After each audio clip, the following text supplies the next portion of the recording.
오늘 나누실 말씀은 불순종의 죄로 인한 질병과 치유입니다. 여러분, 우리가 아파 보신 적이 있으시죠? 안 아픈 사람은 없죠, 그죠? 우리가 몸이 아프면 때론 마음도 아프고, 또 심하면 잠도 못 자고, 밥도 넘어가지 않고 아무것도 하고 싶지 않습니다. 이런 질병이 어떻게 오죠?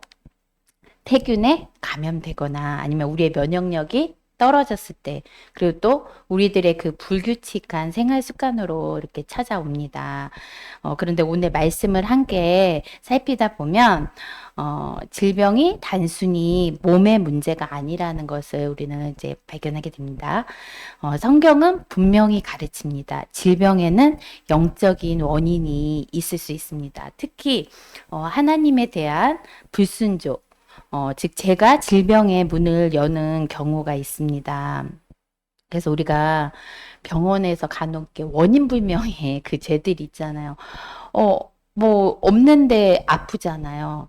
그리고 특히 이제 정신적인 질병이나 뭐 이런 것들은 우리가 죄로 인한 것으로 인한 뭐 질병 아니면 우리 안에 이제 뭐 귀신이 들어왔을 때 작용을 주는 그러한 질병들이 있습니다. 하나님께서는 죄의 불순종으로 오는 질병을 통해 우리를 심판하시는 것이 목적이 아니라 우리가 그 질병을 통해 사실은 회개하고 건강하고 평안히 살기를 바라신다는 것입니다. 이 시간 질병의 영적 원인을 한번 살펴보고 또 하나님의 그 치유의 은혜 앞에 우리 자신을 내어드리는 시간이 되기를 바랍니다. 창세기 2장 17절 말씀 보겠습니다. 선악을 알게 하는 나무의 열매는 먹지 말라. 내가 먹는 날에는 반드시 죽으리라 하시니라. 아멘. 어, 하나님께서는 처음부터 말씀하셨어요. 그죠? 분명하게. 이 말씀은 위협적인 말이 아니라 사실은 사랑의 경고죠. 우리가 아담이 죄를 범하기 전에는 우리가 죽을 일도 없었고, 그죠? 질병이라는 것도 없었습니다. 그러나 어떻게 됐죠? 불순종함으로 인하여서 어 이제 죽음의 결과를 갖고 왔고 또 그 죽음에는 우리의 육체적 죽음과 또 영적인 죽음 그리고 그 죽음으로 가는 과정인 질병과 고통이 포함됩니다. 이 불순종은 단순히 우리가 뭔가 규칙을 어기는 것이 아니라 생명의 근원이신 하나님으로부터 우리가 스스로 분리되어지는 행위입니다. 하나님과의 관계가 이렇게 딱 깨졌을 때 우리 몸의 평안도 깨어지게 됩니다. 신명기 28장의 말씀들을 이렇게 쭉 읽어보면 축복과 저주에 대해서 이제 나옵니다. 우리가 하나님의 말씀에 순종하면 복을 받을 것이고 불순종하면 저주를 받는다고 말씀하십니다. 신명기 28장 15절 말씀 한번 보겠습니다. 내가 만일 내 하나님 여호와의 말씀을 순종하지 아니하여 내가 오늘 내게 명령하는 그의 모든 명령과 규례를 지켜 행하지 아니하면 이 모든 저주가 내게 임하며 내게 이를 것이니 불순종했을 때 저주가 임한다고 말씀하십니다. 자, 신명기 28장 27절에서 28절 말씀 한번 보겠습니다. 여호와께서 애굽의 종기와 치질과 괴혈병과 피부병으로 너를 치시리니 내가 치유받지 못할 것이며 여호와께서 또 너를 미치는 것과 눈머는 것과 정신병으로 치시리니 우리가 애굽에 있을 때 이스라엘 백성들은 따로 이렇게 보호를 받았죠, 그렇죠? 그러나 우리가 죄를 범하고 하나님이 주신 말씀에 불순종했을 때 그때 행했던 그 모든 질병들이 함께 우리에게 찾아온다는 것입니다. 그리고 여기 보면 눈 머는 것과 너를 미치는 것과 정신병이 나오죠.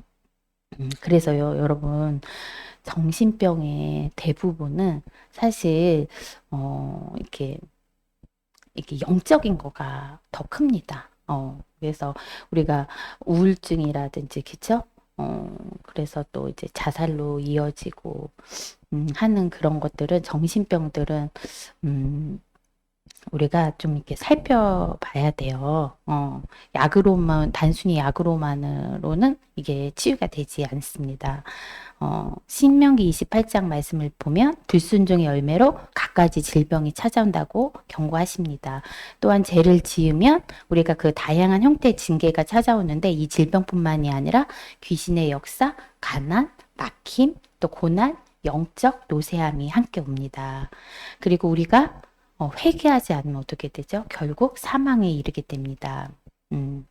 그래서 하나님은 우리가 때로는 질병을 통해서 마지막 경고를 하시는 거예요. 돌아오라고, 회개하라고.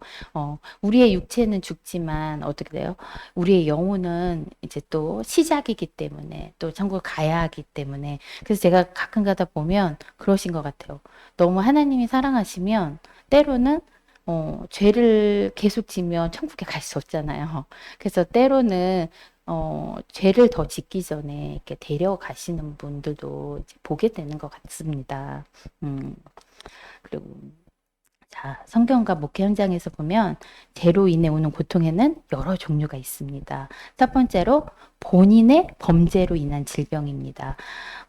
요한복음 5장 14절에서 예수님은 38년 된 그 병자를 고치신 후 이렇게 말씀하세요. 더 심한 것이 생기지 않게 다시는 죄를 범하지 말라. 모든 병이 죄 때문만은 아니지만 어떤 병은 분명히 죄와 연결되어 있음을 우리는 이 말씀을 통해서 알 수가 있습니다.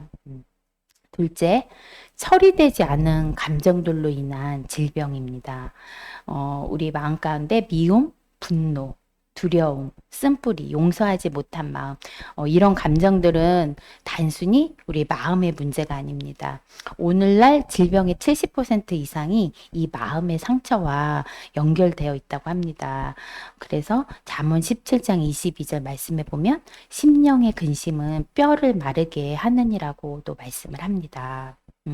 그리고 세 번째, 마귀의 공격으로 인한 질병이 있습니다.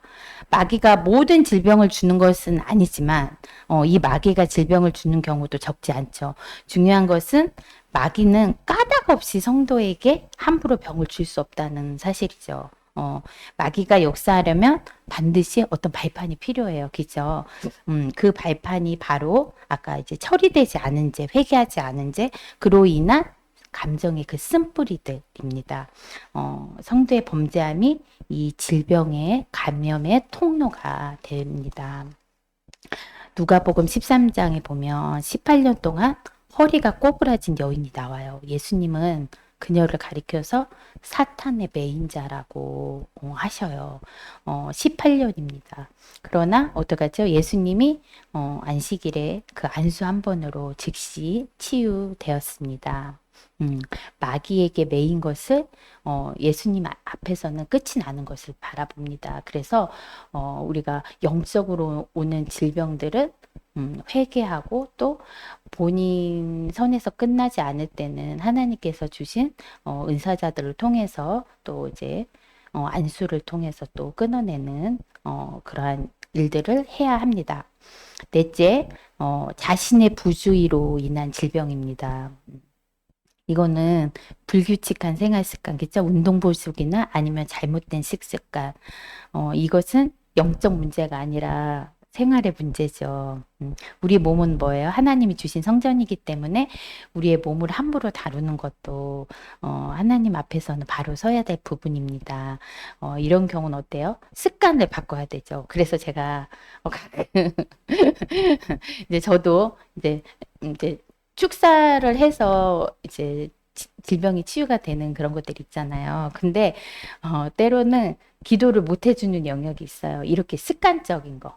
왜냐면 이거 기도해줘봤자 다시 그 습관을 고치지 않으면 다시 오잖아요. 그렇기 때문에 그 부분에 대해서 제가 제 습관을 고쳐라라고 이제 말을 하는데 똑같아요. 우리가 회개하지 않고 처리되지 않는 부분에 있어서는 우리가 이제 어떤 집회를 가가지고서는 이제 좀 축사자들의 도움을 받아서 이렇게 빼내잖아요.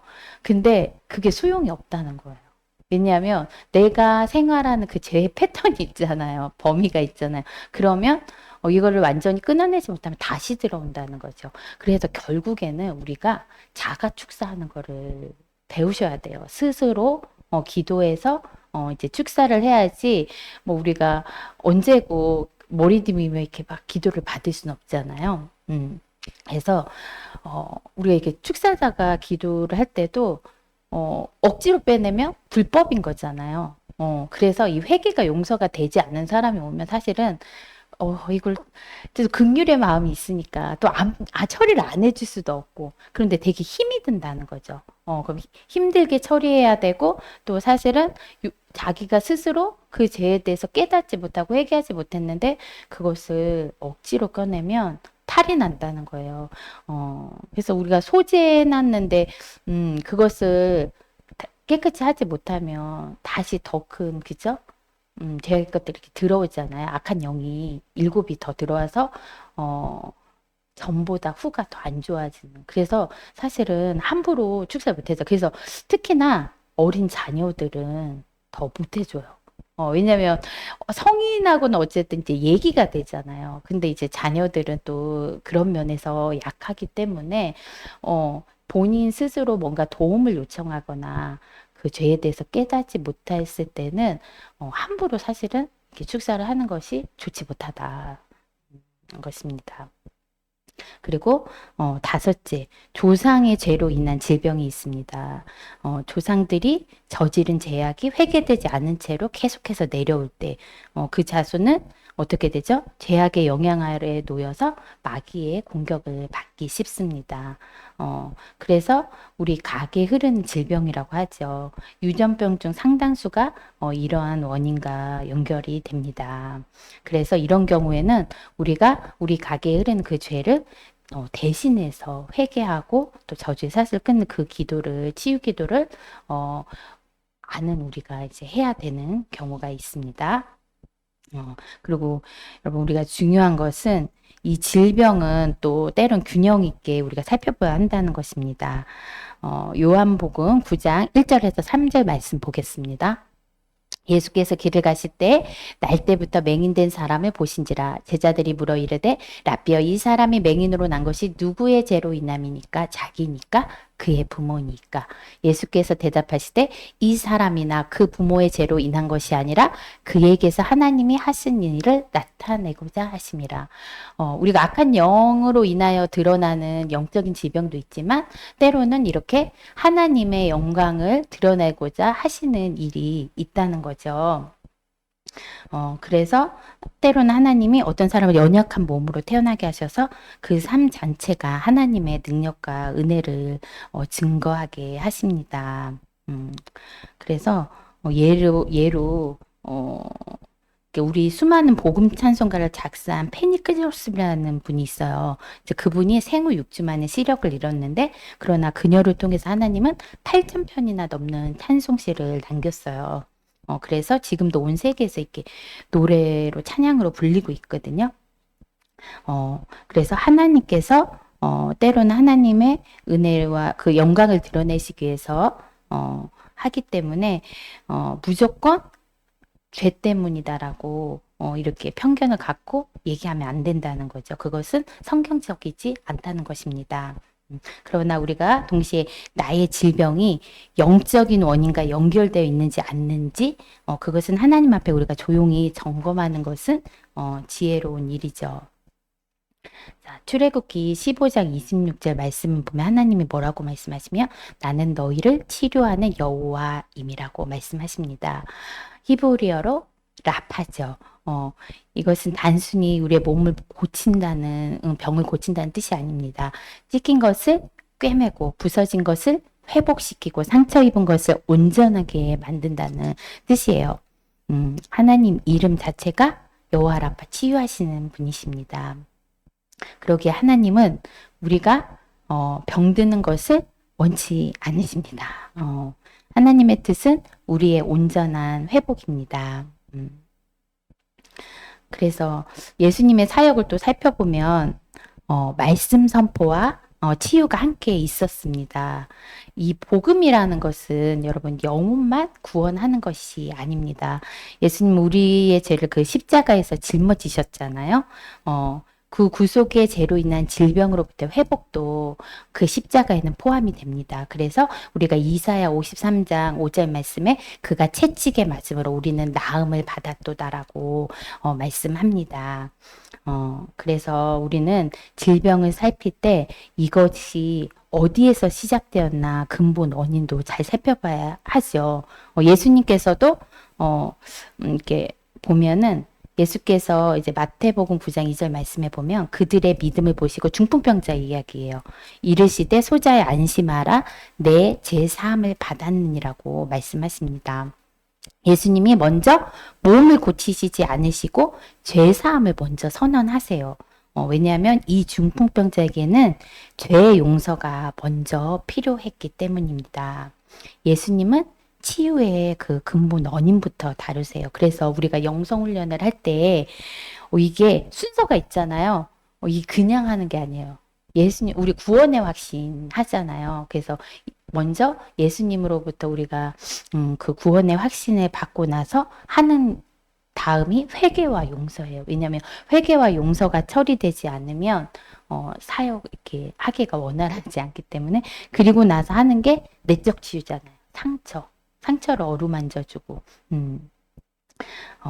그래서 이러한 순서가 있다는 거. 그래서 우리가 질병들을 할 때 어디서부터 왔는지 그 원인을 한번 살펴보셔야 합니다. 그리고 치유는 이제 믿음과 함께 이렇게 오잖아요. 근데 이 치유가 때로는 지연될 수 있다는 것도 그것을 받아들여야 합니다.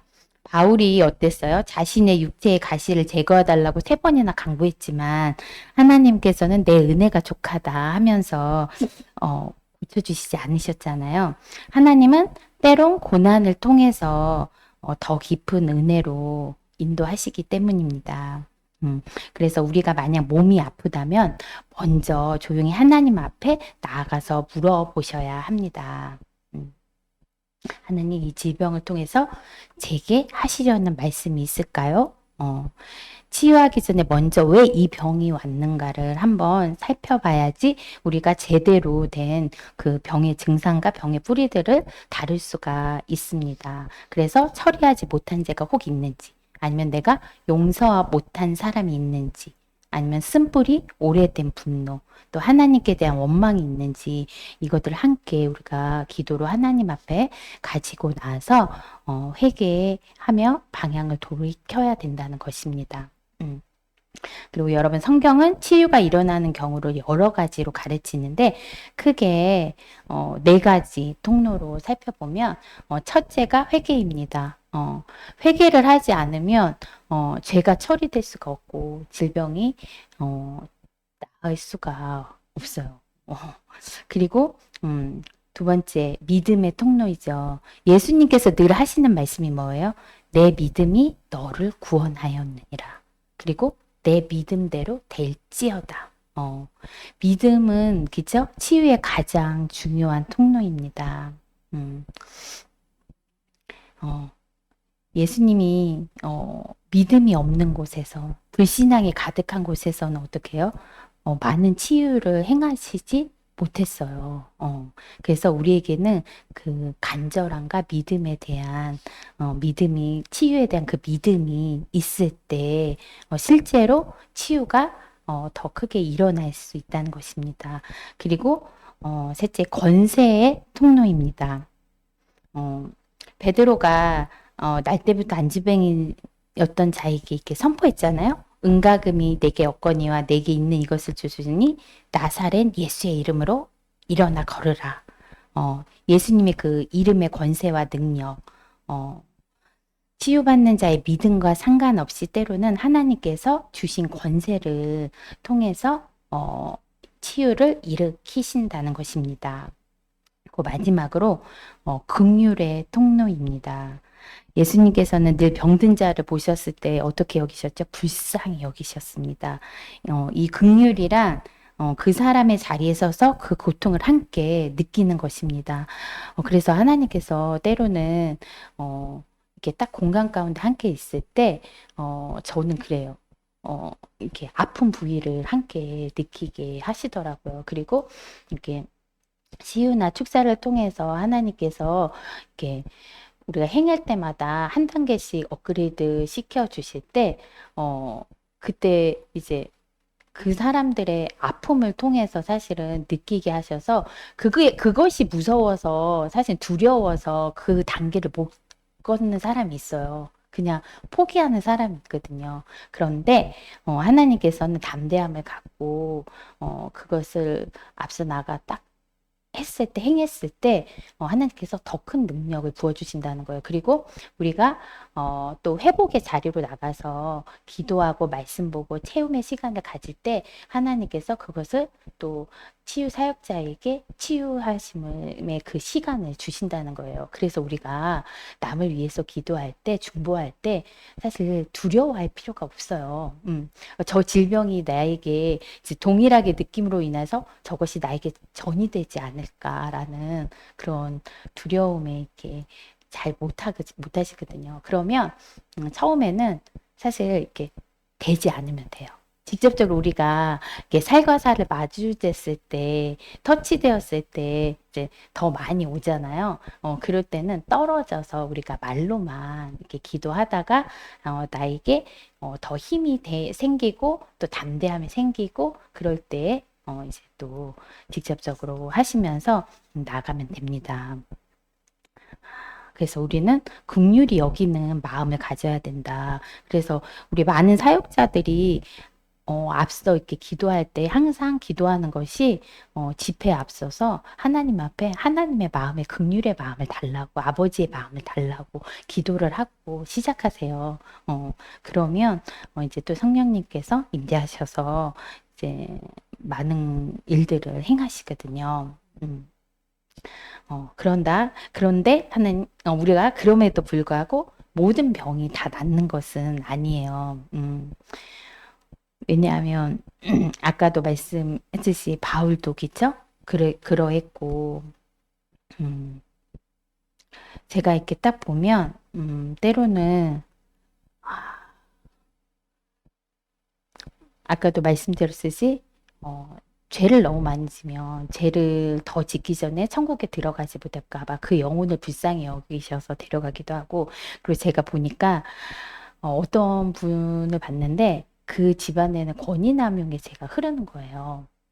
그런데 이 권위남용으로 인해서 이제 파킨슨병을 얻으셨어요. 그런데 사실 이 질병을 얻지 않았다면 그분은 아마 계속 고집을 피우고 권위남용을 하셨을 거예요. 그러면 예수님을 찾지도 않았을 것이고 회개하지도 않았을 거고 그러면 어떻게 돼요? 그 영혼이 참 불쌍하잖아요. 그럼 우리가 현실적으로 눈으로 봤을 때는 그 질병을 가진 것이 너무 안타깝지만 그 질병을 통해서 하나님이 그 영혼을 구원하신다는 것을 보게 됩니다. 제가 또 어떤 가정을 봤을 때도 막내 아이가 뱃속에 있을 때부터 잉태됐을 때부터 죽을 거라고 했었거든요. 그런데 그것을 기도를 통해서 하나님이 살리셨지만 나와서 계속 이제 숨을 제대로 또 쉴 수도 없고 뭐 하기 때문에 여기 구멍을 내 가지고 또 가래가 많이 끼니까 섹션 막 이렇게 하고 진짜 어렵게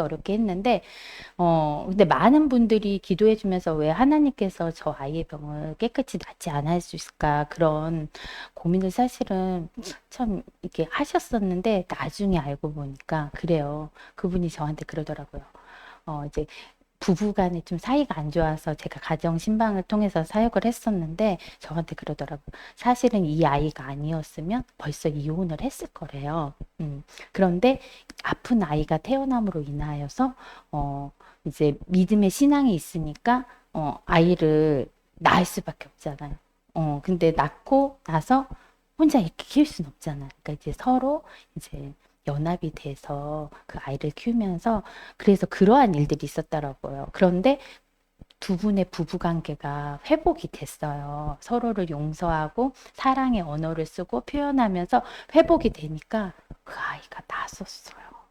그래서, 이 질병에는 하나님께서 때로 이제 이유가 있는 질병들이 있구나. 우리가 단순히 눈으로만 보는 것만으로, 이게 질병이 좋다, 나쁘다 할 수 없구나. 하나님의 또 뜻하심과 계획하심이 있구나. 그런 것들을 바라보게 됩니다. 그래서 혹, 치유되지 않더라도, 낭망하지 마시고, 또 지연된다고 하더라도 치유를 포기하지 마시기 바랍니다. 치유하시는 분은 하나님이시죠. 다만 우리는 기도할 뿐입니다. 우리가 겸손히 기도하며 하나님의 때를 기다리면 하나님께서 이루어 가심을 보게 됩니다. 자, 어, 예수님께서 38년 된 병자를 고치신 후에 그 성전에서 그를 다시 만나 말씀을 하셨어요. 어떤 말씀을 하셨죠? 보라, 내가 나았으니 더 심한 것이 생기지 않게 다시는 죄를 범하지 말라. 다시는 죄를 범하지 말라고 합니다. 이것은 치유가 끝이 아니라는 거죠. 새로운 삶의 시작입니다. 그래서 우리는 이게 치유받은 그거 하나만으로 끝이 나면 안 되죠. 하나님 앞에 더 겸손하게 이제 그 다음에 삶을 살아가야 되는 거죠. 죄를 범하지 않게끔 말씀 가운데 인도를 받아야겠죠. 순종하며 불순종의 죄를 범하지 말아야겠습니다. 음.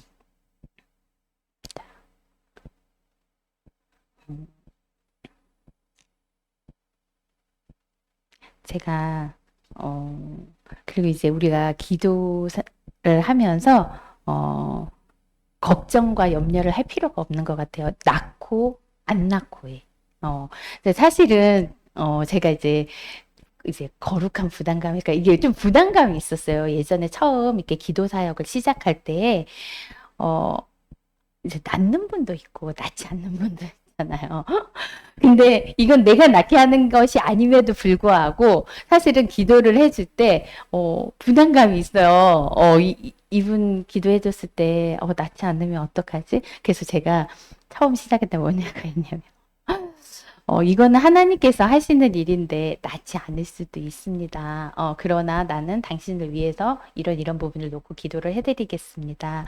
하고 말씀을 드린 적이 있어요. 그런데 여러분, 치유를 행하시는 분은 하나님이시기 때문에 우리가 이 부담감에서 자유해져야 합니다. 그래서 제가 그 다음부터는 낳든 낳지 않든 이것은 나와 상관이 없다. 난 하나님께 감동을 받았고 그러면 내가 기도할 때 그 일을 행하시는 분은 하나님이시기 때문에 그냥 저는 기도하고 끝냅니다. 그러면 하나님께서 낳을 분은 낳게 하세요. 그리고 만약에 좀 더 그분의 회개가 필요하다든지 그분의 기도가 필요하다면 그것은 하나님께서 더 연장선상에 있을 것이고 그래서 우리가 그 안에서 자유함을 느껴야 될 것 같습니다. 말씀을 정리하겠습니다. 우리가 불순종의 죄는 질병의 문을 열 수 있다는 것입니다. 그렇기에 우리는 질병을 딱 얻었을 때 또 잘 살펴봐야 된다는 거죠.